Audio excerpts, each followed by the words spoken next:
Tim. So good to have you here. Thank you for taking some time with us. First of all, maybe you could just kind of give us a little bit of a background into who you are and your kind of journey to what you're doing today. Oh, it's great to be here with you, Ty. So I'm at Stripe, and I've been here for, about 15 months now. And it's funny because 15 months doesn't sound like a lot of time, but at Stripe, I actually have more tenure than 60% of Stripes. So that gives you an indication of how fast we've grown. My role at Stripe is the global head of partner programs.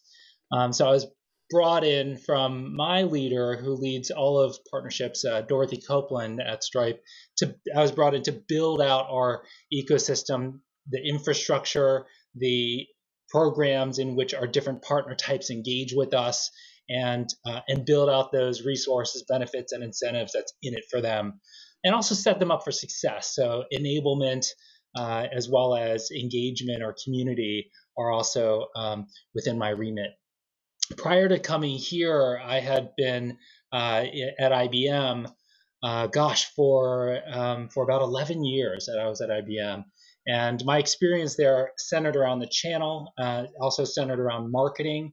My last role was the chief marketing officer of our partner ecosystem there at IBM, where we had the opportunity to do some very cool things with some of the newer parts of IBM, including launching our cloud business.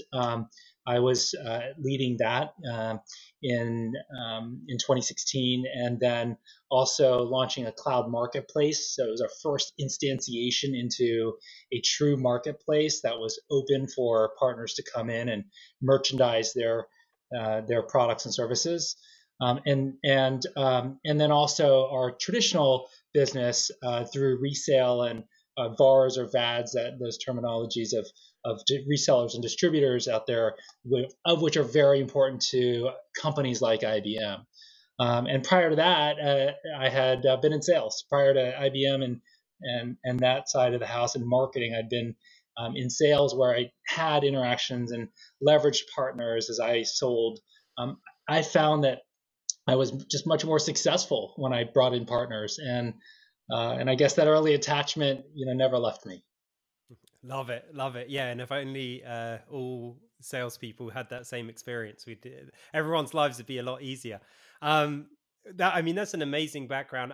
I'm like super excited to talk about Stripe. I'm also really interested to talk about that marketplace launch at IBM as well. I think that we're talking a lot about the maturity model of partner programs, and I think at the maturest stage, most of the companies that people would look at, like whether it's Salesforce or IBM or Microsoft or maybe even a Stripe, you see a very active and productive marketplace as like being kind of one of the most binary measurements of success. And so I'd love to learn a little bit more about that. But maybe we could start and just talk a little bit about Stripe and what you're working on. I think Stripe's a really interesting example of a company where partnerships is almost in the DNA. Like the product is almost integrations in itself, at its heart. And so, like, could you tell me a little bit about what partnerships looks like at Stripe, and as much of the journey that you've been on there as well? I can. So Stripe is 11 years old this year. And from our very earliest days when Patrick and John were writing code with, a couple other people, partners had been a part of our go-to-market there, where the reliance on banks, the reliance on the networks or rails that are out there for payments, were very important to Stripe, and they still are today. So whether it's Visa or Bank of America or whomever, or Swift network, all of those were fundamental to how Stripe was built. In many ways, Stripe was built to disrupt how those players had worked together. All of them have these traditional networks, which move a little slower, which are very costly, and more than anything are very complicated. It required a lot of expertise to go set up a payments system for your company. So, if you go back even as soon as like 5 years ago to actually set up payments, if you wanted to start a company and set up payments, it was really hard. You had to go to 5 different stops and go sign up with long form agreements at each of these stops. And all of those took a lot of time. And so now companies like Stripe have put a lot of disruption across that process to make it super simple.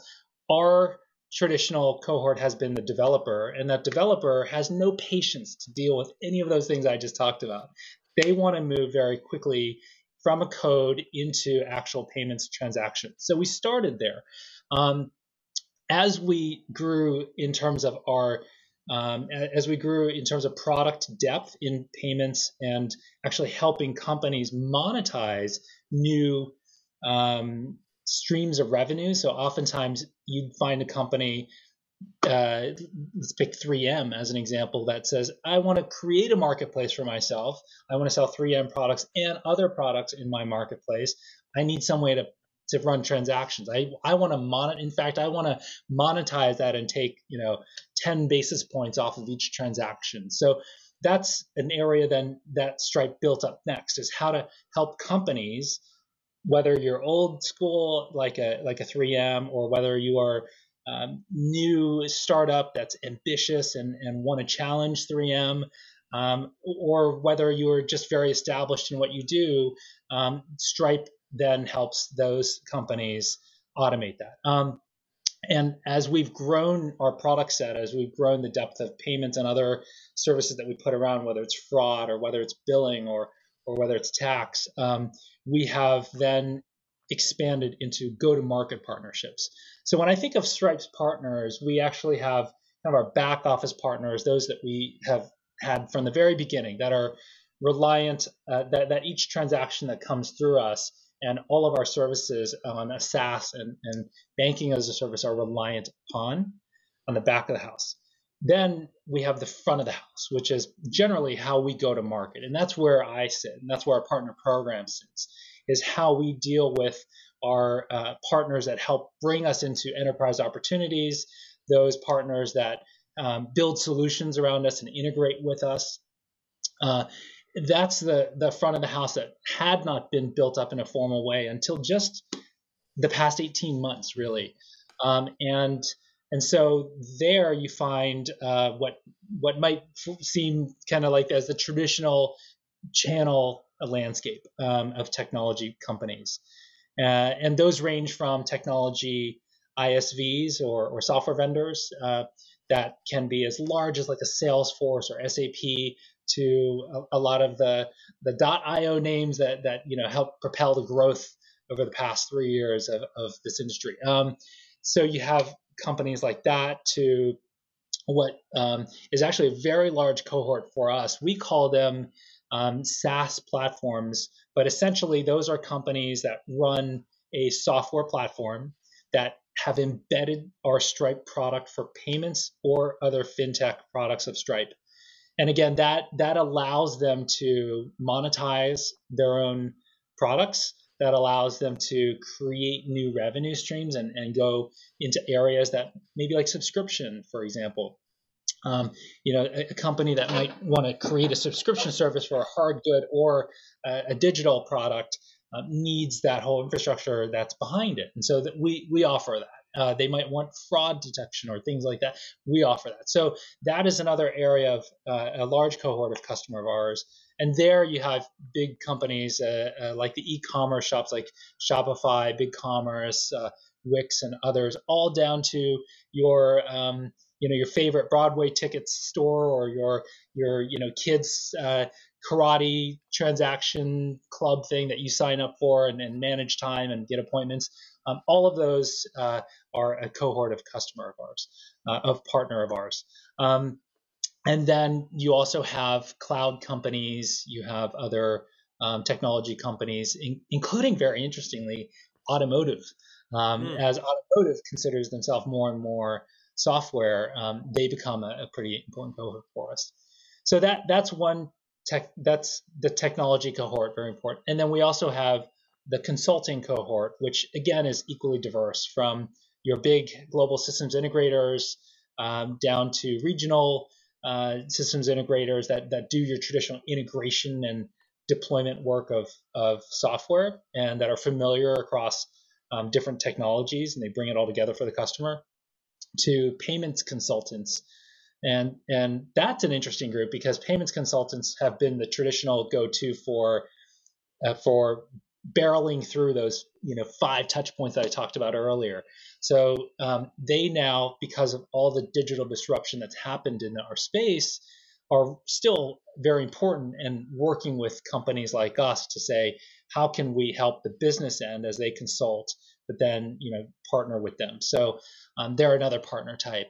And we have a lot of e-commerce and digital agencies as well.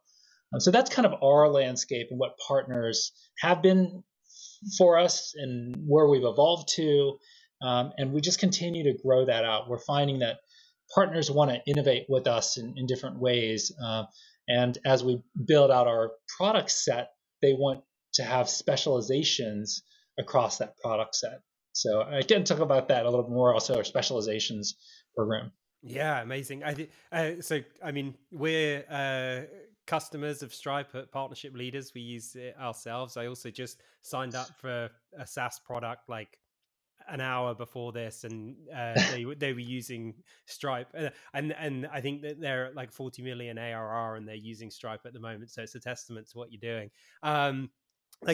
So one of the things I wanted to jump into straight away, like you mentioned you've got very large consulting partners as an example, and then like maybe small like kind of boutique shops as well. And I think everyone, when they're building a partner program, has that kind of trade-off where like it's a no-brainer to try and build a relationship with Accenture or Deloitte or wherever else, but also there's like a ton of value in these kind of smaller scrappy partners, but like you can't work with every single one of them, and it's it's going to take a lot of time, and so you want to do something more programmatically, which I think is where the kind of design that you're doing there becomes like fundamental. Basically it's a requirement.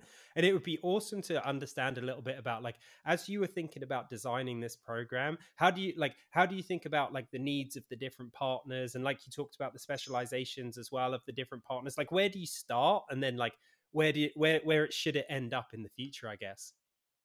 Yeah, that's a great question. I actually think it goes back to the basis of our conversation here on maturity. Mm-hmm. I do believe that not all companies should target a big GSI. You could really fail quickly by trying to go too early. I believe that Stripe even is just at the tipping point where we are ready for that GSI business.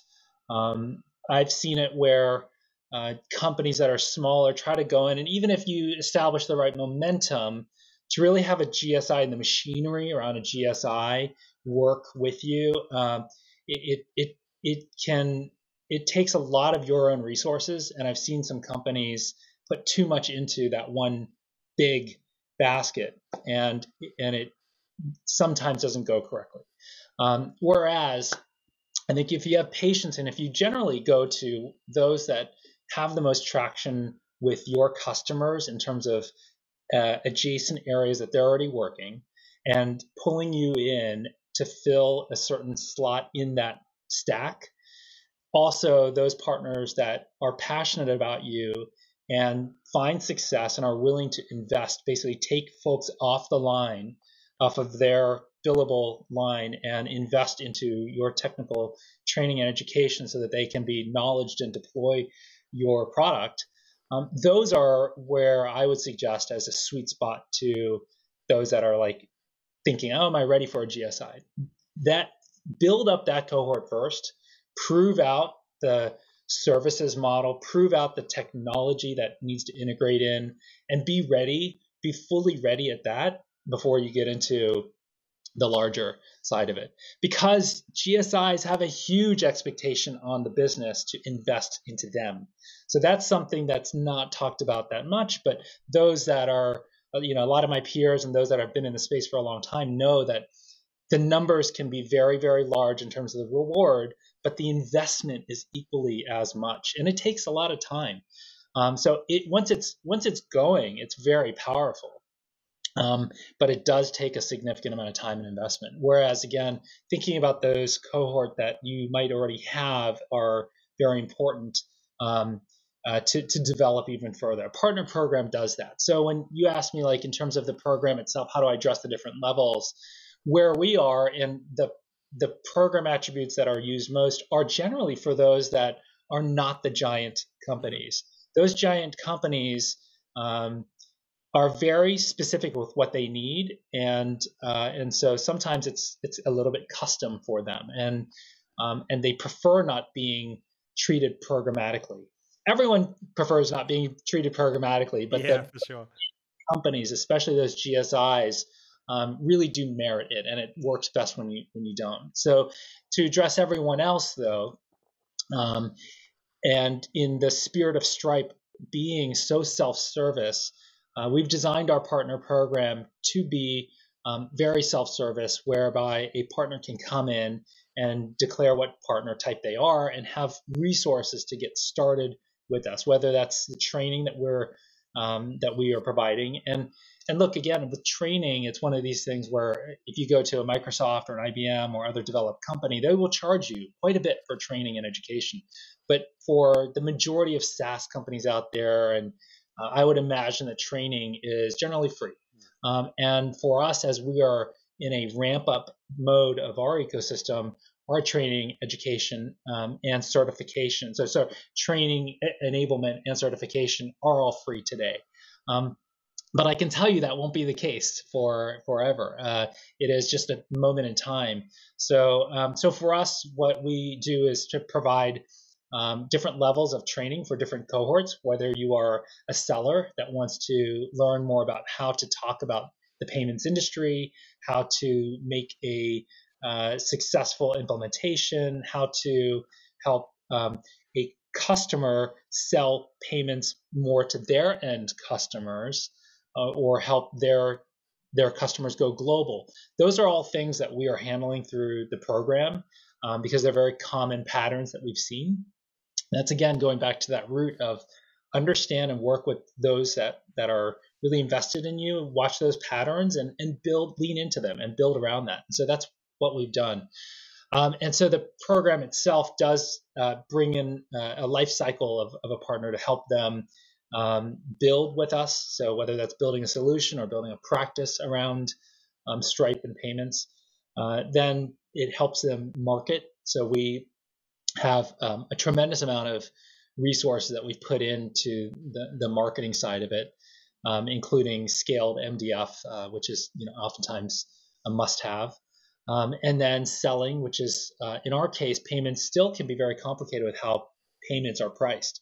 So in our case, we have co-selling as part of our life cycle, as well as different incentives and benefits for sales.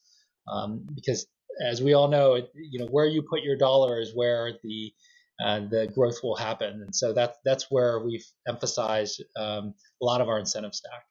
And then finally, engagement across different partners to engage with each other, as well as have a sense of community with Stripe and our customers. What we find is a lot of customers come to Stripe as a customer, as just, hey, I want to use your product. And then they run into these problems like, hey, I'm trying to train my sales team to talk about payments, or I'm trying to develop a product to go do subscriptions, or I need to go help my customers bill more on time. All of those things are then coming back to us as, hey, Stripe, you've done this already. You're advising others. I want to partner with you a little bit more. And we're transforming those customers. We're turning them into partners, which really have a lot more lifetime value for the company, and drop them into a program like ours that fosters that engagement of really gives and gets. And so that gives and gets is typically where companies deploy competencies or point system or accreditations for different levels. One of the great things about coming to a company like Stripe is it's a once in a lifetime opportunity to not inherit a partner program and to create a new one. I've been doing this a long time, and I've seen all the pitfalls of big company programs, and to be able to say I'm not going to do all of those bad things and go start afresh is amazing. And so we've had that opportunity here. And so one example of what we're doing differently is we're not using tiers. We don't have gold, silver, bronze, so forth. We are evolving into a value-based system whereby a partner will know where they stand, and they'll know where they stand with us, and they will be able to build and incrementally get benefits as they build up with us, but yet not be pinned into something that's not very user friendly. No partner goes out there and I mean they do go out there and say I'm a gold member, but their end customer doesn't have any idea what it means.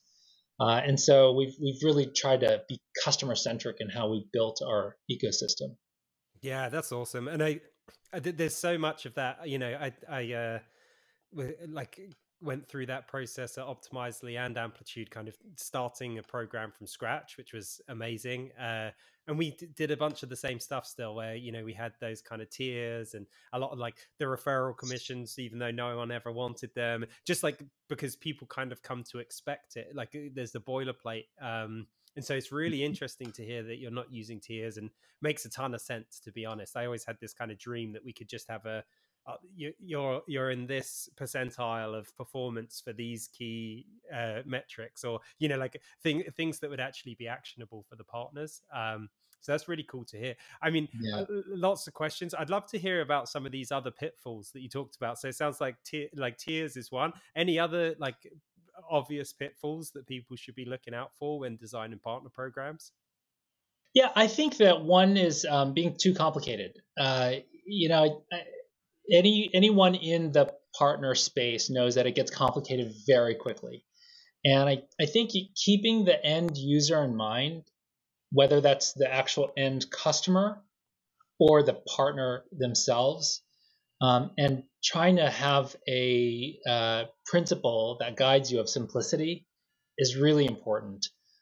Because again, you can really over rotate to be too complicated, and partners just don't want that. They don't need that friction, and so some of the best partner programs out there that are the most rich and the most broad are just so complicated. They're great, but they're so complicated. So that's been a guiding force for us to have simplicity.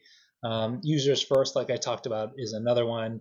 The other one I would suggest is to build in optionality. As you start a partner program, you have to make fundamental decisions about a lot of things. Whether even as simple as like what are the types of partners I want to deal with, to what is their experience, or what kind of programs do they get, and all sorts of decisions branch from there. But don't make a trapdoor decision. Don't make a decision that is just one way, where you can't go back. So I would say ensuring optionality is another principle that we've declared, whereby, frankly, we're baking in that everything we do, we have the option to go undo if we so choose. Because as all of us come in here, and we have a rock star leadership team now at Stripe around our go-to-market partners. All of us bring in our individual backgrounds from whatever company we're with, IBM, Microsoft, AWS, you name it. And those decisions in the past might not be the right gut decision for Stripe. And so we want to make sure that we're able to undo things that aren't working and quickly pivot. And we've done some of those already, but I would say that's the other big one, is just to make sure that you don't make any trapdoor decisions and ensure optionality. Yeah, I love that. Super smart stuff. Like getting back to the maturity. So like, is one thing that I'm always really interested in with partner programs is like can you create the motivation for the people at a partner to like complete enablement and training or certifications, or does there need to be like a brand pull? Like Salesforce's ecosystem is big enough now that people are going to go through their training, like people just know they have to do it. And I think Stripe's kind of in that same kind of bucket, where it's like there's enough of a magnetism to the brand because of the size of the revenue ecosystem that exists there. They're like people know that there's opportunities to generate business. Are there things that you can build into the program where it's like, hey, even if you're a smaller company, like you're still going to be able to motivate people to go through a somewhat like self-serve program? Or does it require being like a big brand to be able to do that, do you think? No, I don't think that it requires the brand cachet. And I will also say that it's uh, whether you're Salesforce or Stripe or have the best brand in the world, if you're Tesla and their ecosystem on say a supplier side or whatever side, there is always this balance of making it easy and too simple and over rotating there to making it that complicated and too rich. And striking that balance is fundamental for completion, or people actually seeing it through to the end. So as you design it, I think you need to make it so that it's not too heavy on one or the other. But also provides the value that they need to be successful in the field at what they're doing. So if it's sales enablement, for example, that is for a particular cohort, that's one of the things that we are very busy continuously rolling out is enablement for different types of sellers in different types of partners. And there, if it's done right in that, if you have it the right balance between simple and complex and the outcome for them, that's one important component. We've been lucky to get that right in most of our implementations of enablement. The other is actually making it fun and celebrating. So what I found that is fun is to do scorecards inside of the partner portal. So that's another aspect of what is possible to basically, when they complete a certain enablement or training, indicate, so celebrate it, give them the kudos for that.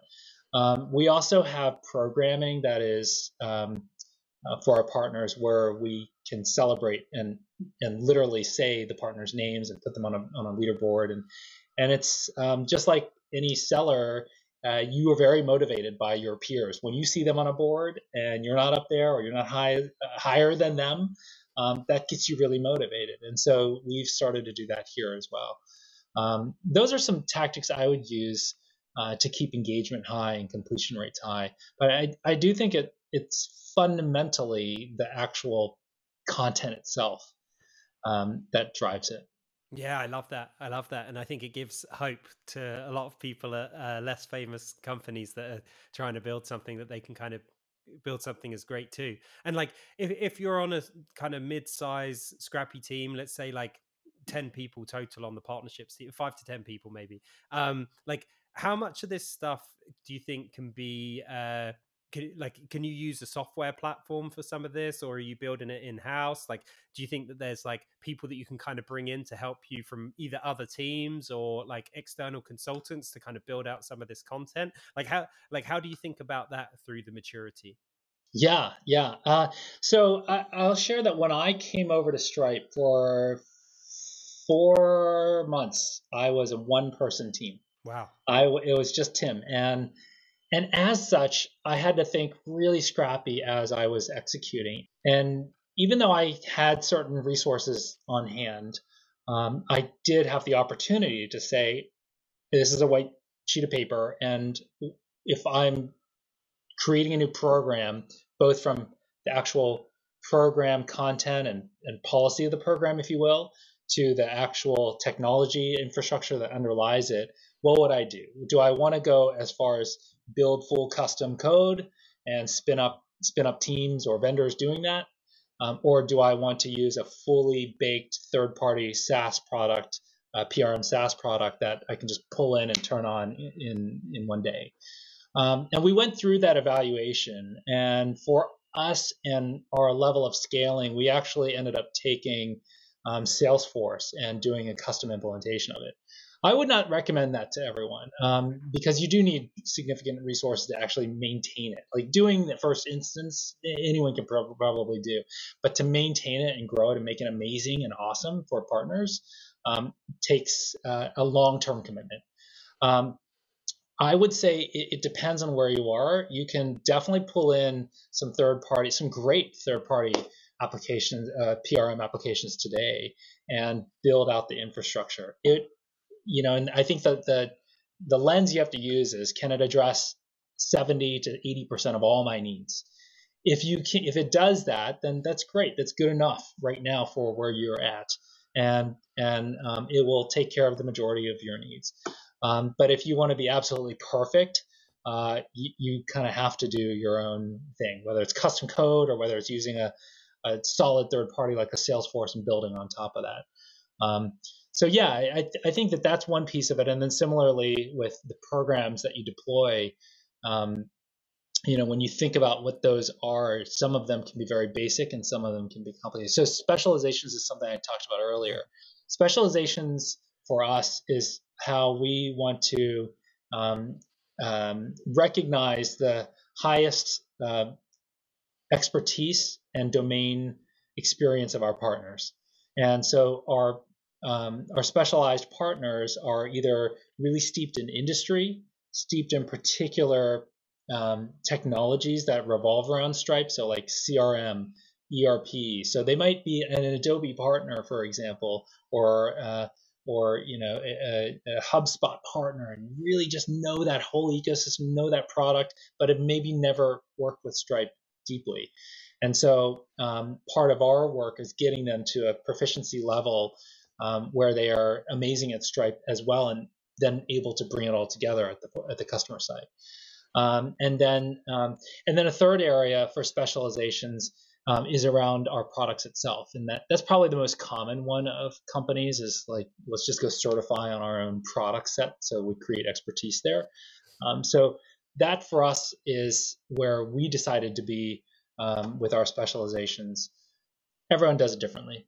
Yeah, no, I love that, and I think it's so one of the things that we talk about a lot is that, like, in order to really get partnerships, you also have to get, and like ecosystem development in general, you have to get that your company is like a piece of a workflow, and there's lots of other technology, lots of other individuals involved, and like that is like living and breathing it, where you're like, hey, we have a specialization that includes something else, and that is like that's pretty, or like you're really like gearing yourselves into that mindset of like, oh, these people already know this other thing, and it's like, it's quite a leap for folks that are just familiar with like us as a tech company and our customer as a user of that tech, and they're like not really thinking about everything else that exists in that, but thinking about the not just the customer's workflow, but like the partners and then their workflow. Like that's quite a mature way to be thinking about enabling partners. I think it's really cool. Mm-hmm. Yeah. I had one last question before we wrap up. So like, tell me a little bit about how your partner program like is measured from a success perspective. Are you measured like along with the goals of the rest of the partnership team, or do you have like specific KPIs for your business specifically?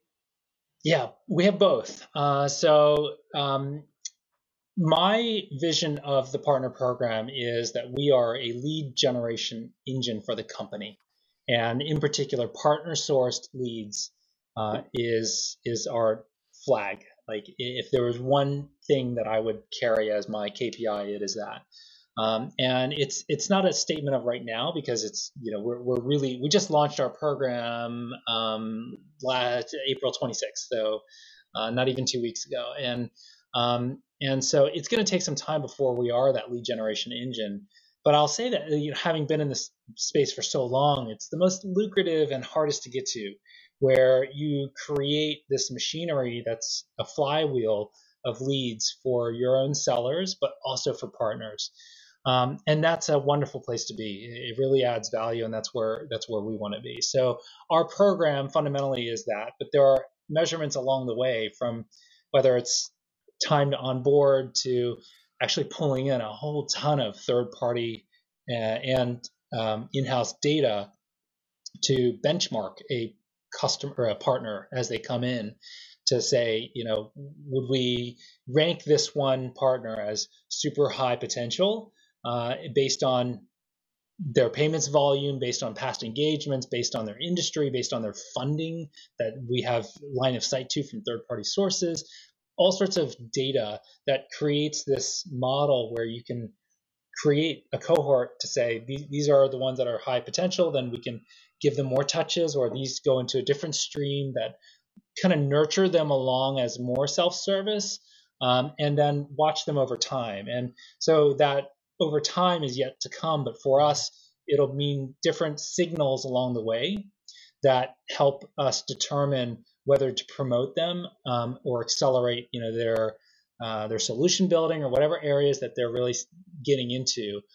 So that's as far as the program is concerned, through the life cycle of build, market, sell, and engage, those 4 areas. We have many signals. Then we are also part of a larger business. So we are part of this partner's business at Stripe. And as such, that's all of the things that we do with the end goal of producing leads ladders up to our being a significant part of Stripe's revenue, as well as our attach from a services perspective and productivity with go lives.